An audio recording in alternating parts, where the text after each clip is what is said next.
앞으로 부동산 20년은 과거와 또 달라진다. 이건 무슨 말씀이세요? 예, 극단적으로 이야기하면은 100명 부동산을 투자를 했다면은 뭐 한 5명이나 10명 정도가 수익을 얻고 나머지는 좀 재미가 없고 그런 시대에 이제 접어든다는 뜻입니다. 그다음에 부동산 시장을 원래 부동산의 수요를 촉발시키는 게 세 가지가 있습니다. 기본적으로 소득이 많아야 부동산도 사게 되는 것이고요. 그다음에 금리가 낮아질수록 당연히 그렇고, 그다음에 인구가 많아져야 가구 수가 많아지니까요. 그래서 이 세 가지 요인인데, 그런데 이 세 가지 요인이 다 이제 모멘텀이 과거 2000년에서 2020년까지 있었던 모멘텀들이 강력했죠, 사실은. 소득도 많이 $10,000에서 $30,000로 증가했고요. 금리도 8%에서 1%로 떨어졌고, 인구도 생산 인구가 왕창 늘어났고, 이게 2000년부터 2020년까지 일이었어요. 근데 앞으로는 이 모멘텀이 없어진다는 것입니다. 그래서 제가 했던 이야기가 과거 20년을 보고 미래를 바라보지 말고 앞으로의 미래는 미래의 데이터를 가지고 바라보라는 것입니다. 그래서 부동산 시장에서 이런 수요 부분이 이제 과거하고 완전히 달라지기 때문에요. 저는 이제 부동산의 수익률이 일단 많이 떨어지게 될 것이고, 그 다음에 두 번째는 이제 양극화로 가게 될 것이고, 양극화로 가게 된다는 것은 과거에는 이제 부동산을 투자했으면은 한 100명 중에 한 80명은 돈을 다 벌었으면은, 그래서 이제 많은 사람들이 다 사모님들은 자기 부동산 투자의 규제라고 생각을 합니다. 그런데 앞으로는 그렇지 않을 거라는 것입니다. 이제 부동산 샀다가 덜컥 물렸다, 혹은 10년 동안 가격이 오르지도 않네, 이자만 나가네, 이런 일들이 이제 일어난다는 것이죠. 그래서 그런 식으로 이제 부동산이 변해간다는 것입니다. 우리나라에서 이제 잘 생각해 보셔야 되는데요. 우리나라가 주택 보급률은 110%가 넘고요. 주택 소유율은 아마 55% 정도 될 겁니다. 그러니까 우리나라가 주택 소유율이 이제 절반 정도라는 것이죠.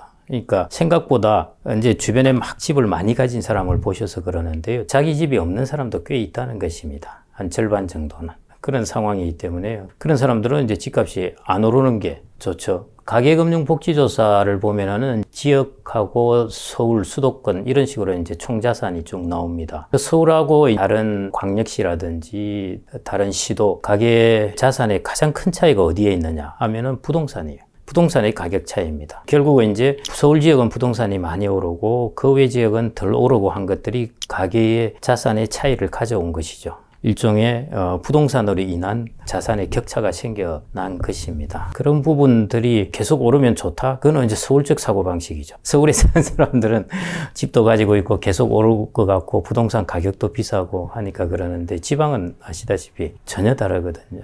그래서 수도권이나 서울 지역은 뭐 여전히 인구는 줄어들지는 않습니다. 아시다시피 지방의 인구들이 위로 이전하고, 특히 이제 4차 산업혁명 관련된 플랫폼 경제나 이런 쪽은 서로의 정보의 공유를 많이 해야 됩니다. 그러면은 그 지역에 가서 살아야 돼요. 그래서 수도권으로 몰리게 되어 있습니다. 그래서 앞으로 지방과 수도권의 그런 양극화는 계속 일어나게 될 거고요. 그래서 수도권이나 서울 지역은 뭐 여전히 인구는 크게 안 줄어들 겁니다. 양극화는 뭐 반드시 일어나고, 그 다음에 수도권 내에서도 당연히 이제 극화가 일어나죠. 가구 수는 또 늘어난다는 그런 통계를 제가 많이 봤거든요. 인구의 감소는 부동산 가격에는 크게 관련이 없지 않을까요? 그래서 이제 인구를 보시는 게 아니라 정확하게는 가구 수입니다. 가구 수를 보는데요. 가구 수가 2038년까지 계속 늘어납니다. 그래서 이제 그거 보고 우리나라가 이제 계속 주택시장은 괜찮다는 이야기들을 많이 했습니다. 한참 저금리로 부동산 가격이 많이 높을 때 한번 꺼지기 전에요. 그때도 그 논리가 나왔었는데, 그런데 이제 연령별로 살펴봐야 돼요. 가구수가 어디에서 제일 많이 증가하느냐? 40대, 50대, 30대 가구수 다 감소합니다. 앞으로 20년 동안 계속 감소해요. 2038년이 가구수 피크라고 하지만요, 거의 35세에서 54세 이 정도 한 20년 정도의 기간이 제일 주택을 활발하게 사는 사람들이잖아요. 이 사람들의 가구 수는 이미 피크를 쳤습니다. 지금은 이제 그 가구 수는 감소하고 있습니다. 그러면 총 가구 수는 왜 증가하느냐? 그 고령자들의 가구 수예요. 60대 이상 가구 수 증가, 이 가구 수 증가고요. 그 외에 다른 이제 활발하게 수요하는 30대, 40대, 50대, 특히 이제 과거하고 다른 점은 40대, 50대 가구 수가 과거에는 증가를 했어요. 이 사람들 돈이 많은 계층이기 때문에 당연히 비싼 집을 삽니다. 그런데 이게 앞으로는 이 가구 수가 줄어듭니다. 그래서 주택시장을 한마디로 말하면은 앞으로의 모습은 이제 처절하게 늙어갑니다. 늙어가면은 이 주택도 활발하게 주택을 수요 못해요. 예를 들어 60대, 70대인 사람이 막 주택을 투자한다, 어쩐다 하면서, 그리고 살 집을 나 좋은 학군으로 옮겨가야지, 이런 부분이 없다는 것입니다. 그래서 그런 에너지가 많이 약해져요, 사실. 말 그대로 그 저변을 형성하던 단단한 토대는 조금씩 약해지고 있다는 것입니다. 이 단단한 토대가 약해진 것이 영향을 미치는 것은 이제 시간이 좀 더 지나고 나서 봐야 되는 것이죠. 그래서 제가 이제 단단한 토대의 변화를 말씀드리는 것은 이 단단한 토대가 앞으로도 계속 좋아지면 그 시장은 어떤 약세나 충격이 오더라도 견디고 올라가요. 그런데 이 단단한 토대가 약해지면은 어떤 외부적인 충격, 예를 들어 가계부채에서 갑자기 이제 타격을 받는 겁니다. 예를 들어 부채는 많은데 나의 자산 가격이 떨어졌다, 갚아야죠. 그러면 이게 이제 악순환으로 막 가게 되면은 타격을 크게 받을 수 있다는 것이죠. 그래서 이걸 영어로 하면은 이제 vulnerable이라고 그러죠. 취약하다. 충격을 받으면 좀 약해진다 하는 그런 모습으로 되어 간다. 이렇게 보시면 될 것 같아요. 그래서 토대가 약하니까 당연히 충격이 오면은 잘 흔들리게 되는 것이죠. 그리고 이 토대라는 것은 결국 시간이 지나면은 이제 이 힘이 더 강해지면은 이제 위에 현상도 변하게 됩니다. 그래서 모든 여러분들이 이게 변했다 해서 바로 여기 연결되는 것이 아니고요. 이게 조금 시간을 그대로 이어갑니다. 그래서 사람들이 이제 착각에 빠지는 것이죠. 아, 여전히 괜찮구나 하는 것인데요. 그 토대의 이제 변화를 보셔야 됩니다. 여러분들이 이제 우리나라에 절기들이 있는데요. 절기가 보면은 생각보다 빠르다 그럴 겁니다. 예를 들어 입춘이 왔다는데 날씨는 왜 이리 추워? 이러는 것이죠. 태양은 입춘이 왔지만은 땅이 따뜻해지려면 시간이 걸립니다. 그거하고 비슷합니다. 그 다음에 이제 우리가 입동이 오고 그러지만은 여전히 땅이 차가워지려면 또 시간이 걸려요. 그래서 항상 근본적인 어떤 변화에 있어가지고 현상으로 나타나는 것 같다 보면 시차가 있는 것입니다. 그래서 이 부동산이라는 부분도 우리가 이제 가구 수는 증가하고 나이 든 가구 수가 많아지고 핵심 연령층의 가구 수는 줄어들고 하는 이런 이제 상반된 정보들, 여기에서 이것들이 이제 토대가 조금씩 약해진다는 뜻이죠. 그 정도로 주택시장을 보시면 될 것 같습니다. 그 말은 앞으로 신나게 올라가기는 어렵다는 것이에요. 60년대생, 70년대생들의 이제 은퇴 쓰나미가 몰려오면서 이제 이 사람들이 부동산을 좀 팔고 매물이 계속 좀 쌓여갈 수밖에 없다. 이런 얘기가 나오기도 하는데 충분히 일리가 있는데요. 그건 이제 사람의 행동을 어떻게 전망하느냐에 따라 다릅니다. 일단 은퇴 쓰나미 몰려오더라도 이 사람들이 자기의 거주지를 다 떠나려면 시간이 걸립니다. 또 뭐냐면은 우리나라는 60세에서 64세, 65세까지 고용률이 한 65% 대략 되거든요. 그러면은 여전히 뭔가 재취업을 하고 있으면서 있다는 것입니다. 자기가 활동을 하고 있는데 그 거주지를 당장 옮기기가 쉽지 않습니다. 그러니까 우리가 은퇴 쓰나미가 몰려왔다고 해서 이 사람들이 자기의 거주지가 이제 나왔는데 완전히 이탈해도 되겠구나 하기까지는 시간이 걸린다는 거죠. 이제 내가 일자리가 완전히 사라지면은 거주지를 이탈해도 되겠구나 이런 생각을 하게 되겠죠. 그 다음에 내가 자녀가 결혼을 하면은 옮겨도 되겠구나. 거주지 이전이라는 것은 생각보다 여러 가지 요인들이 많이 결합되어 있습니다. 자녀의 결혼 등등 거주지를 이전하려면은 그렇게 쉽게 의사결정이 안 돼요. 이런 것들 때문에요. 영향을 주긴 할 텐데 그렇게 당장은 영향은 안 줄 것 같고요. 그래서 제가 이제 아까 35세에서 54세의 가구수 벌써 줄어든 것 이런 것들을 말씀드리는 것이 토대는 약해지고 있다는 것입니다. 막 좋다고 베팅을 할 시점은 아니라는 것이죠. 리스크를 관리해야 될 시점이고 그렇다고 무슨 일본처럼 폭락하거나 그런 수도권은 그렇게 보실 필요는 없을 것 같고요. 세상은 금방 변한다고 생각하는데요. 그렇게 금방은 안 변한다는 것입니다. 우리나라가 금방 IMF 온다, 무슨 금방 망한다 그러는데 여전히 건재하거든요. 제가 이제 거의 뭐 34, 5년 동안에 이제 경제 분석, 경제학 이런 쪽 공부를 했는데요. 경제는 항상 울퉁불퉁합니다. 경제가 항상 좋다고 한 적은 별로 없었어요. 항상 울퉁불퉁한 길을 가는데요. 그 울퉁불퉁한 길을 가는 걸 보고 맨날 이제 회의적으로 보는 사람은 항상 망한다고 그러고 그렇게 하는데 그냥 일반적으로 울퉁불퉁한 길을 간다고 보시면 될 것 같고 그렇게 갑작스럽게 이게 5천만이나 되는 인구의 사회이고 1인당 GDP가 거의 뭐 32,000달러, 3,000달러 이 정도 규모가 된 사회가요. 금방 이렇게 쑥 변하고 그러지는 않습니다. 회의적으로 보시는 부분을 조금 시간을 스팬을 넓게 보셔가지고요. 지금 당장 무슨 일이 일어난다가 아니라 저는 이제 그래서 그 변곡점을 대략 2040년을 전후한 이제 플러스 마이너스 5년 정도를 변곡점으로 보고 있습니다. 제일 여러분들이 심플하게 보실 수 있는 것이 국민연금, 기금 적립금이 피크가 되는 때가 2040년입니다. 그 다음에 이제 떨어지는 것이거든요. 그게 인구구조 변화를 이야기해주고 있는 겁니다. 그 다음에 이제 통계청에서 이야기하는 이제 총 가구 수의 피크도 2038년이에요. 제가 그 다음에 이제 인구 구조를 가지고 이제 우리나라의 총자산의 변곡점, 총금융자산의 변곡점 이런 걸 살펴봐도 대략 2040년 정도 전후입니다. 그래서 이런저런 거 보니까 2040년 전후에서 한 5년 정도 플러스 마이너스에서 변곡점이 좀 있지 않을까 그렇게 생각을 하고 있고요. 우려하신 여러 가지 사항들은 이제 그때 가서 막 현실화될 것 같아요. 그 시기를 지나면 아주 강하게 느껴질 거고요. 또 하나의 조금 부정적인 요소가 우리나라의 가계부채 증가인데요. 은행을 통해서 신용이 많이 증가했다는 것입니다. 그래서 이제 가계부채가 증가하고 은행에 하여튼 자산이 확대되면은 그 말은 부동산으로 돈이 간다는 뜻입니다. 그래서 지금 은행이라는 경로를 통해 가지고 부동산으로 돈이 많이 가 있습니다. 계속 가왔고요. 이게 이제 사실은 우리나라의 지금 부동산 가격을 올린 요인이고요. 가계부채가 많이 늘어난 나라들이 이제 중국, 우리나라 이러는데 중국은 이미 터졌죠. 우리나라는 아직은 괜찮은데요. 이 부분이 영향을 줄 수밖에 없습니다. 지금도 이제 가계부채는 계속 증가하고 지금 제어를 못하고 있는데요. 학자들이 연구한 바에 따르면은 여하튼 가계신용, 가계부채가 과다하게 빠른 속도로 증가하면은 반드시 그 충격을 받게 됩니다. 토양이 약해진 데다가 충격이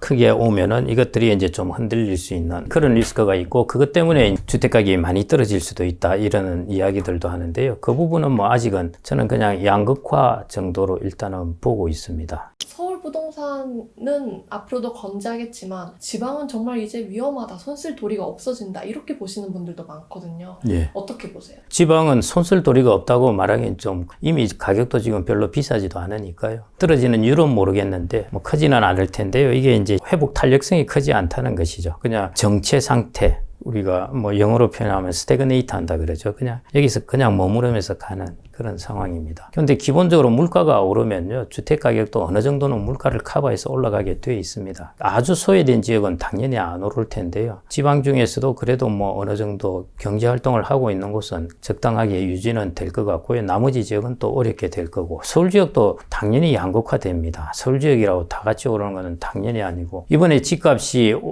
떨어졌다 오를 때 양극화되면서 완전히 확연하게 달랐거든요. 예를 들어 서울에 이제 구가 23개인가 뭐 이렇게 있는데 이번에 용산구, 강남구, 서초구는 제일 많이 빨리 되튀어 올랐습니다. 그런데 노원구하고 이런 쪽은 거의 안 올랐거든요. 이게 이제 구별로도 차이가 크다는 것입니다. 서울 지역에도 이렇게 차이가 큰데요. 그러니까 차이가 크다는 것은 다른 말로 이야기하면은 이제 올라가는 곳이 압축되어서 소수라는 것이에요. 우리가 그냥 이건 안 올라갔고 이것만 올라갔다 이렇게 보시면 돼요. 차이가 커졌다고 보기보다는요. 다른 구는 떨어지고 조금 올라갔고 여기는 빨리 올라갔고. 그래서 이제는 집값을 주도하고 하는 부분이 이제 소수에 집중되고 이제 사람들이 기대하는 건 그거죠. 어디든 강남이 먼저 이끌고 가서 다른 데로 확산되는 것. 이게 지금까지 일이었지 않습니까? 강북으로 확산되고 그다음에 수도권으로 확산되고 하는데 지금은 이제 퀘스천이 이게 확산될 것인가 하는 것이죠. 저는 확산 안 된다고 봅니다. 그래서 그 부분이 좀 차이라고 보시면 되겠습니다. 그러니까 부동산으로 보편적으로 많은 사람들이 돈을 벌던 시대는 지나갔다는 것이고요. 그 다음에 부동산의 자산 자체의 매력은 당연히 있습니다. 이제 임대료라든지 캐시플로우가 지금 부동산 가격이 높아가지고 임대 수익률이 낮아요. 이제 부동산 가격이 좀 떨어지면 임대 수익률이 조금 높아지겠죠. 이제 그런 시기는 좀 있어야 될 것 같고요. 부동산이라는 자산 자체가 기본적으로 물가 정도 단기적으로는 달리 가는데요. 장기적으로는 어느 정도 따라갑니다. 거기다가 이제 임대 수익률이라는 캐시플로우가 있기 때문에요. 여전히 개인들이나 이런 사람들에게 있어서는 매력적인 자산입니다. 그 수요는 꾸준히 있을 수밖에 없는 것이고요. 그래서 이게 무슨 사람들이 다 외면을 해서 부동산이 이렇게 되지는 않을 거고요. 과거에 비해서는 돈을 많이 벌 수 있는 가능성이 훨씬 줄어든다는 것이죠. 적당하게 이제 벌게 되는 것이고 그러면은 더 좋은 투자 기회들이 생기는 것이거든요. 그래서 이제 앞으로의 전략이 어떻게 변하냐면은 과거에는 부동산을 해도 웬만큼 다 다른 것보다 많이 벌었는데 이제는 일부만 많이 벌고 나머지는 뭐 다른 거하고 별 차이가 없다는 것이죠. 그렇게 되면은 이제 내가 더 좋은 자산을 찾아가는 것. 이게 이제 앞으로의 포트폴리오 전략이 아닐까 그렇게 싶습니다. 일단은 과거에 지금 개인들이 부동산 투자하는 것들로서 이제 오피스텔이나 상가를 많이 하고 있습니다. 근데 이런 것들은 좀 위험하지 않을까 그렇게 생각이 되고요. 그래서 이제 우량한 부동산으로 좀 옮겨야 되는데 우량한 부동산은 개인들이 사기엔 너무 비싸고 그래서 이제 그런 걸 리츠나 간접 투자를 통해서 부동산을 사는 게 더 낫겠다. 이제 이 정도로 지금 생각을 하고 있고요. 그 다음에 이제 아파트나 주택 가격이 그런 상황에서 어떻게 될까 하는 부분은 양극화라고 말씀드릴 수밖에 없을 것 같습니다. 왜냐하면 인구가 정체하고 이제 줄어들게 되는데, 근데 서울과 수도권을 포함한 인구는 그렇게 줄어들지가 않거든요. 그러면은 전체 인구는 줄어드는데 여기는 안 줄어든다? 그럼 줄어드는 것은 여기서 다 감당을 한다는 것입니다. 그러니까 줄어드는 감소율 감소율이 훨씬 큰 거죠. 평균의 감소율에 비해서 그 지역은 더 큰 거게 되는 것이죠. 그래서 양극화의 타격을 받을 수밖에 없습니다. 예를 들어 서울에 지금 한복판에 있는 서울 파이낸스 빌딩이라든지 뭐 강남 파이낸스라든지 이런 우량한 건물들, 이런 오피스에는 항상 사람들은 차거든요. 거기는 기본적으로 괜찮은 회사들은 들어오고 싶어 하니까요. 그런 것인데 우리가 부동산에 이제 순서를 이렇게 매겨 본다면 저 밑에 있는 쪽이 상가입니다. 상가와 오피스텔인데요. 이거는 경기 변동을 많이 탄다는 것입니다.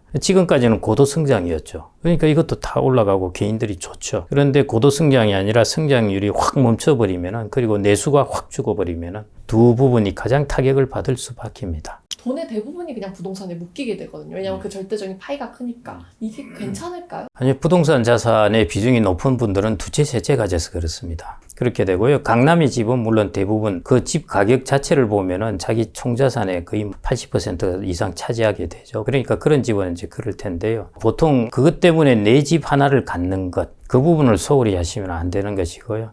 집이라는 것은 투자 요소만 있는 게 아니고 내가 뭐 가정이라든지 그런 걸 영위하고 나의 인적 자본이 편안할 수도 있는 장소고 등등 여러 가지 요소들이 있습니다. 그래서 내 집 하나를 마련하는 것, 그런데 이 하나를 마련하려고 너무 좋은 곳에 가려고 나의 전폭적인 것을 여기 쏟아붓는다는 것은 맞지 않는 일이고요. 서구 사회 같은 경우에 보통 보면은 자기들 총자산에서 부동산의 비중이 거기는 이제 두 채 이렇게 안 가지니까요. 그러다 보니까 한 50% 정도 이 정도입니다. 우리는 한 70에서 80% 정도 그렇게 이제 차지하게 되는 것이죠. 그리고 두세 채 가진 분들은 거의 대부분이 이제 부동산입니다. 그래서 이런 분들 향후에 이제 내 집을 갖는 것은 당연히 필요한 것이고요. 근데 너무 무리해서 지금 우량한 부동산을 가지려고 너무 무리해서 간다는 것은 리스크가 좀 있습니다. 지금 가계 신용이 워낙 팽창해 있기 때문에요. 이게 부동산 가격을 도저히 짐작을 할 수가 없습니다. 꺼져봐야 아는 거예요. 그린스폰도 그런 이야기를 했지만은 버블은 꺼져봐야 안다 했는데요. 그래서 저도 모릅니다. 전문가도 몰라요, 사실은.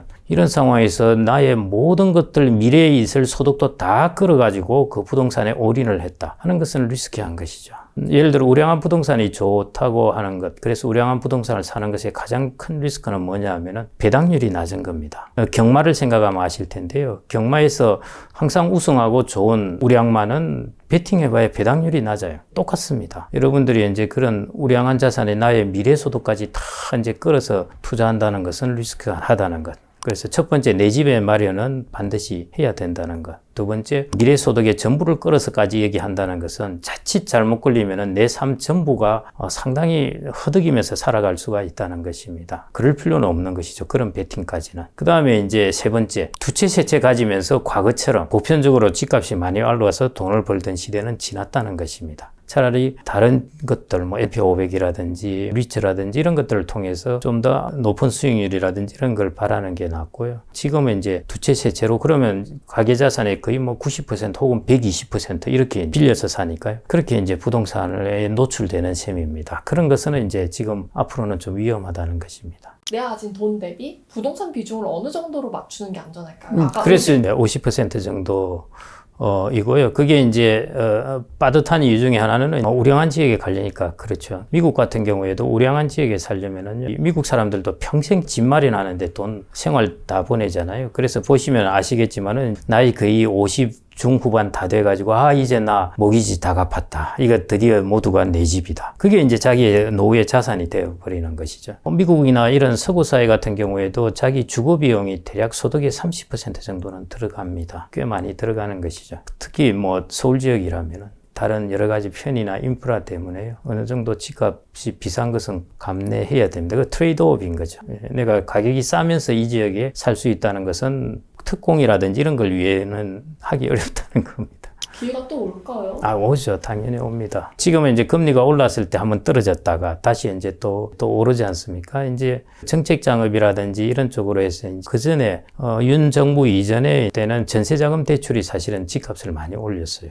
청년들에게 전세 자금을 보증을 해주니까요. 그리고 대출해주고 하니까 이것들이 이제 집값을 밀어 올리게 되죠. 요즘은 또 이제 청년들이 이제 집을 마련하게 되면 저리 대출해주고 하는 정책 자금 대출. 이런 것들이 이제 부동산으로 연결됩니다. 그래서 가계 신용이 너무 팽창했어요. 은행을 통해서 이제 팽창되는 것인데요. 이게 전 세계적으로 지금 문제입니다. 달러도 많이 풀었고, 미국도 그래서 신용이 팽창했고, 전 세계적으로 돈이 너무 많아졌어요. 그래서 이것들이 지금 만들어낸 자산 가격입니다. 그래서 저는 사실은 전체 자산 시장에서 약간 불안해요. 이렇게 이제 미국은 그래도 금리를 지금 많이 올려놨잖아요. 근데 우리나라는 많이 올린 편 아닙니다. 미국은 지금 모기지 금리가 7.5%입니다. 카드 대출 금리가 한 22% 돼요. 거기는 신용을 확실하게 차별화해버려요. 그 대출금리 높아요. 개인들의 신용이 좋습니까? 나쁜데요. 물론 이제 모기지 금리가 7.5% 되더라도 과거에 받은 사람들은 금리가 낮으니까요. 평균화하면은 한 4%대 정도 됩니다. 근데 지금은 이제 모기지 금리로 받으려면은 7.5%를 줘야 되는 것이죠. 우리나라는 아직 거기에 비해서 4.5 이 정도니까요. 4.5면 금리 높은 거 아닙니다. 이 금리 수준에서 내가 이 원리금 상환하면서 부담이 돼서 고금리라서 큰일 났다 이렇게 생각을 하면요. 그러면 뭔가 과다한 부채를 가지고 있는 겁니다.